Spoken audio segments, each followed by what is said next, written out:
Ini adalah contoh kerangka utuh dari teks cerita sejarah kami, yaitu Candi Borobudur.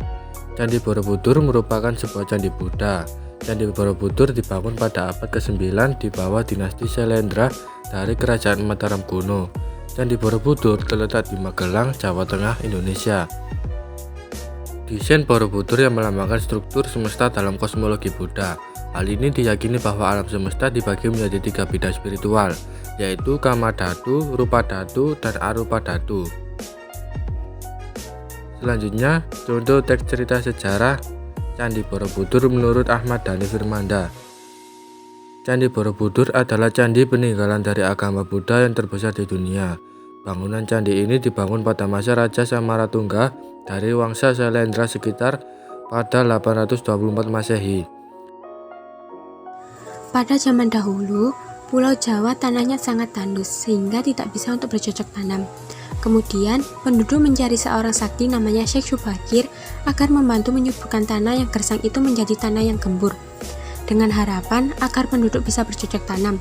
Syekh Subakir terus berdoa siang dan malam sampai suatu saat dia mendapat wangsit bisikan gaib yang memberi harapan sesuai dengan wangsit yang diterimanya. Pagi-pagi, Syekh Subakir mendaki Gunung Tidar. Dari puncak Tidar, ia berjalan mundur ke arah selatan. Pelan, tetapi langkah-langkahnya pasti. Lepas tengah hari, punggungnya menabrak sebuah bangunan yang kokoh menyerupai sebuah bukit. Bangunan itu seluruhnya terbuat dari batu. Siapa yang membangun? Syekh Subakir juga tidak tahu. Yang ia ketahui dari wangsit, di situ ada tempat yang amat mujarab untuk berdoa. Syekh Subakir lalu berdoa siang malam agar Pulau Jawa subur makmur. Dahulu kala hidup perkampungan Buddha di bawah dinasti Syailendra.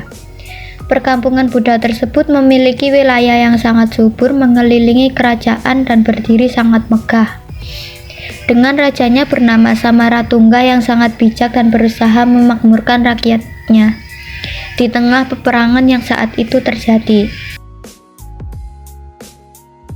Namun karena musim tersebut berlangsung lama, raja pun akhirnya meminta kepada sang dewa untuk menurunkan hujan. "Hei dewa, aku memohon padamu, turunkanlah hujan untuk masyarakatku yang kelaparan dan kehausan." Raja Samaratungga meminta petunjuk kembali kepada dewa sebagai utusan Tuhan di bumi. "Ya dewa, berikanlah aku petunjuk bagaimana mengurangi bencana di kerajaanku ini." Sang dewa mengatakan, "Hei Samaratungga, tidaklah engkau menyadari bahwa semua bencana yang terjadi ini karena banyaknya penebangan hutan di bawah kaki bukit Borobudur yang selama ini tidak dicegah?" Pada abad ke-6 sampai abad ke-14, banyak kerajaan Hindu atau Buddha di Indonesia. Salah satunya adalah Kerajaan Medang dari Wangsa Syailendra yang memerintah di wilayah Jawa Tengah di sekitar abad ke-8. Kerajaan Medang dipimpin oleh Kerajaan Samaratungga. Ia mempunyai keinginan untuk membangun candi Buddha, dan ia pun langsung memberitahu rakyatnya, "Wahai rakyatku, sesungguhnya aku ingin membuat tempat beribadah untuk kita semua. Apakah kalian semua bersedia untuk membantuku?" Candi Borobudur juga sempat hilang pada abad ke-14 karena melemahnya pengaruh kerajaan Hindu dan Buddha di Jawa. Candi Borobudur dibangun sekitar abad ke-9 atau ke-10 oleh dinasti Syailendra yang berkuasa di wilayah Jawa Tengah pada masa itu.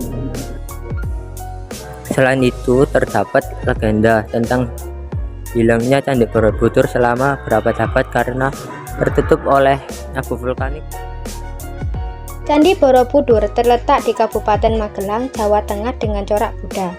Diperkirakan Candi Borobudur didirikan pada masa pemerintahan dinasti Syailendra antara 750 sampai 842 Masehi. Borobudur dibangun oleh seorang arsitek bernama Gunanharma. Pada suatu hari, Raja Samaratungga mempunyai niat untuk membangun suatu bangunan yang berguna untuk memuliakan orang yang sudah meninggal dan mempunyai arti sejarah bagi masyarakatnya. Raja pun mendiskusikan hal tersebut dengan para abdi-abdinya yang merupakan para penasihatnya. "Begini, saya memiliki niat untuk membangun suatu bangunan untuk memuliakan orang yang sudah meninggal dan bisa mempunyai arti sejarah bagi masyarakat kita," ucap raja. "Memangnya Baginda ingin bangunan seperti apa?" ucap tanya Wangsa. Bagaimana jika kita membangun candi? Maka bisa digunakan sebagai tempat ibadah juga, ucap raja. Candi Borobudur sempat terbengkalai kemudian ditemukan oleh seorang Sir Thomas Stamford Raffles pada tahun 1814 ketika mengunjungi Semarang. Temuan ini didasarkan pada laporan-laporan temuan batu berukir di bukit di desa Bumi Segoro, Karasidenan, Magelang. Bukit tersebut diyakini sebagai sisa-sisa bangunan candi atau dinamakan Budur.